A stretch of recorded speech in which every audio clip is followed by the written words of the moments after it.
ડાકોરમાં police patrolling વચ્ચે સોસાયટીઓમાં ફરી લાખોની ચોરી થવાની ઘટના સામે આવી છે। પ્રાપ્ત માહિતી અનુસાર ઠાસરા તાલુકાના ડાકોર ઉમરેઠ રોડ પર ભવન્સ કોલેજ પાછળની ધરતી 1 અને ધરતી 2 સોસાયટીમાં 14ની રાત્રે ચોરોએ 5 થી 6 બંધ મકાનના તાળા તોડી 1 લાખથી વધુનો મુદ્દામાલ ચોરી કર્યો છે। ઉલ્લેખનીય છે કે સીસીટીવી કેમેરા હોવા છતાં આરોપીઓ હજુ સુધી પકડાયા નથી, જેના કારણે પોલીસ પેટ્રોલિંગ અને કામગીરી પર અનેક સવાલ ઊભા થયા છે। ચોર અત્યારે જે તે ટાઈમે અંદર ઘૂસી જાય છે અને ઘરની વખરી બધું આમ તેમ બધું ફેદી નાખે છે।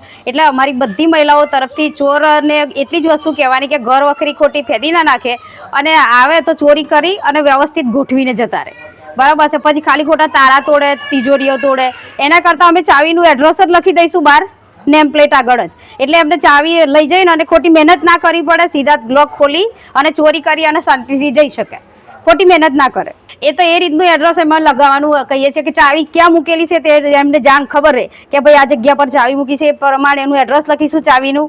બીજું કે જે ઘર વખરી જે ચોરી કરવા માટે ફેદી નાખે એ ખોટું મહિલાઓને એમ કે મતલબમાં સવારે તો બધું ગોઠવવાનું હોય, એ ખોટું ટેન્શન બચારા બૈરાન છોકરા હોય આ તે બધું સાચવવાનું, એના કરતાં ઘર વખરી ગોઠવીને જાય તો ખોટું લેડીઝને તકલીફ ના થાય। 14ના રાતના દરમિયાન અમે બધા પૂનમના દિવસે મતલબ બજારમાં હતા ધંધાકીય માટે દુકાન ઉપર, તો ઘરે નહોતા ગયા અમે, જોકે પૂનમ બીજે દિવસે પૂનમ હતી તો એવું વિચાર્યું કે ભાઈ પૂનમના દિવસે જવું, એના કરતાં ઘરે ગયા નથી। મતલબ પછી ઘરે અચાનક સવારમાં પૂનમના દિવસે ગયા છોકરો આપણે કપડાને ચેન્જ કરવાને નાવા ધોવા, તો કે પપ્પા તારું તૂટ્યું આપણા ઘરે, તો મેં તારું તૂટ્યું શું જોયું વખત, તો પછી હું તાત્કાલિક દોડ્યો છોકરા પાસે, તો જોયું તો મારા ઘરનું તારું નીચેનું તૂટેલું હતું, નીચેનું મકાનનું તારું તૂટી ગયું।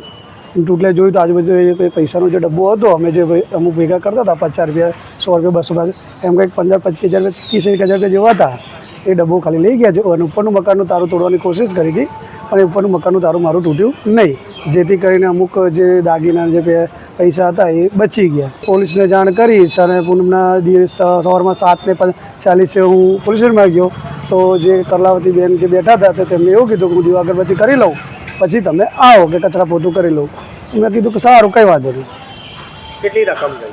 રકમ તો જો કે અંદાજે 20-25 હજાર રૂપિયા જ ખાલી ગયા છે, નીચેનો ડબ્બો જે હતો એ, અને ઉપરનું જે મકાન હતું તો જે દાગીનાને જે છે એ મતલબ રહી ગયા।